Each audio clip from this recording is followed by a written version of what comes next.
sa kasalukuyan. Kinig kayo upang malaman niyo. Ang mataas na nagpatayan, ating wika ay Artikulo 14 ng Taligong Batas 1987 na naglalaman ng Section 6, 7, 8, 9. At Section 6 ay nagsasabi na ang pambansang wika ng Pilipinas ay Filipino at dapat itong payapunin gamit ang mga kategorya. Ang Section 7 naman ay nagsasaad na ang Pilipino at Ingles ang opisyal na wika ng Pilipinas para sa komunikasyon at pagtuturo, habang para sa wikang pagtuturo, gagamitin natin ang wikang Arabic at English. Section 8 ay nagsasabi na ang konstitusyon ay dapat ikayag sa Pilipino at Ingles. Dapat rin isahin sa pangunahing pagtuturo ng Arabic at English.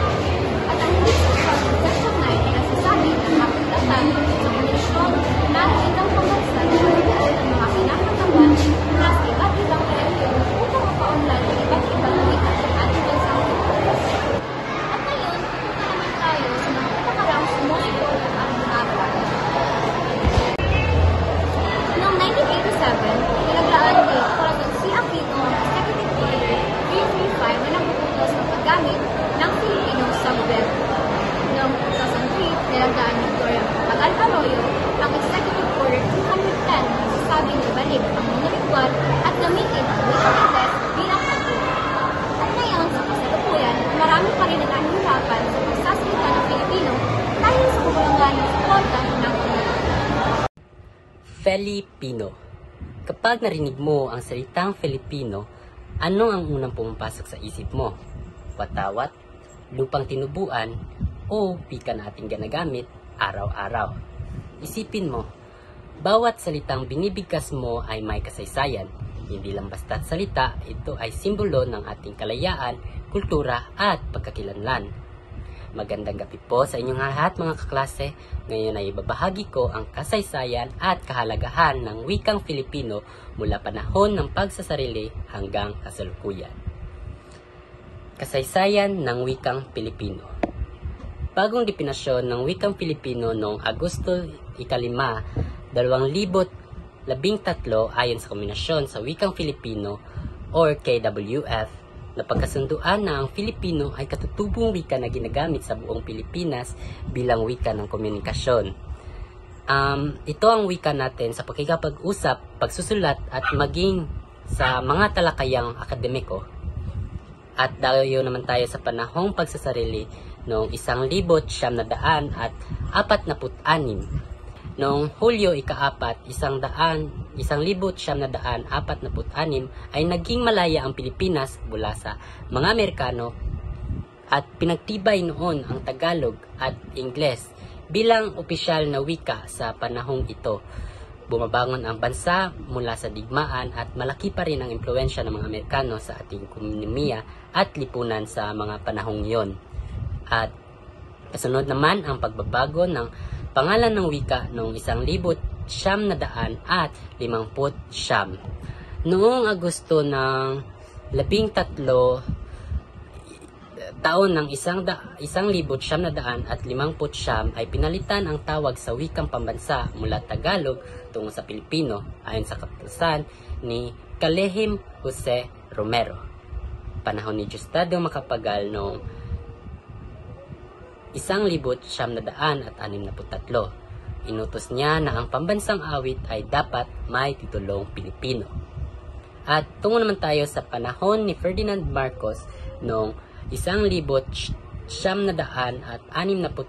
patungong 1969.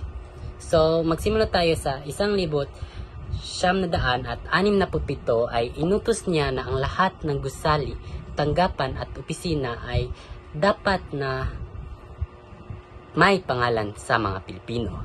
At noong 1968 ay ipinag-utos na dapat Pilipino ang gamit sa komunikasyon sa pamahalaan. At noong 1969 ay inutos niyang gamitin ang Pilipino sa lahat ng transaksyon, dokumento ng gobyerno. At dayo naman tayo sa patakarang edukasyon ng bilingual noong 1974 or 1974. Noong 1974 ay ipinakilala ang patakarang ito kung saan parehong ginagamit ang Filipino at Ingles sa edukasyon. At sa pangkahulihan naman ay ang panahon ni Corazon Aquino noong 1987. Noong 1987 ay pinagtibay ang bagong saligang batas na nagsasabing ang pambansang wika ng Pilipinas ay Filipino. At simula noon, Filipino na ang opisyal na tawag sa ating wika at ginagamit ito sa batas, pamahalahan at sa ating edukasyon. So, bilang buod ay mula noon hanggang ngayon ay ang Filipino ay patuloy na pinapanday at pinayayaman. Hindi lang ito simpleng wika, ito ang nag-uugnay sa ating lahat bilang Pilipino. Kung mahal natin ang ating bansa, dapat mahalin din natin ang ating sariling wika. Dahil sa bawat salitang ating binibigkas, buhay ang ating kasaysayan. Maraming salamat po sa pakikinig. Yun lang.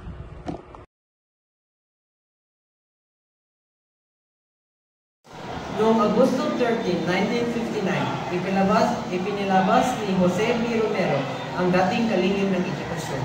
Ang kautosang pangkagarawan, Log 7, dito ay pinalitan ang tawag sa wikang pambansa mula Tagalog tungo sa Pilipino. Layunin ito na maging mas pambansa at hindi lamang nakabatay sa isang rehiyon ng pangalan ng wika upang higit na umatawan sa lahat ng Pilipino. Noong 1967, sa panahon ni Pangulong Ferdinand Marcos, ay ipinatupad ang kautosang tagapagpaganap bilang 96. Sa kautosang ito ay inaatas na pangalanan sa Pilipino ang lahat ng gusali, edipisyo at tanggapan ng pamahalaan. Sa pamamagitan nito, maging mas malapit ang wika sa mamamayan at mas naging bahagi ng pang-araw na pamumuhay.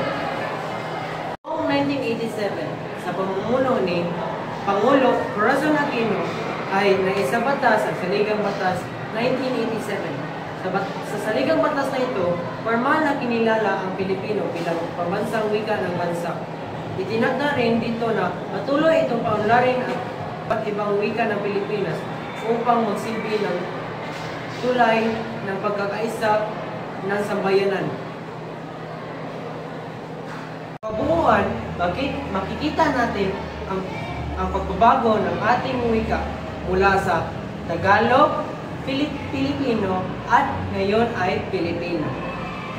Ay bahagi ng ating kasaysayan tungo sa pagkakaisa at pagkakakilanlan bilang isang bansa.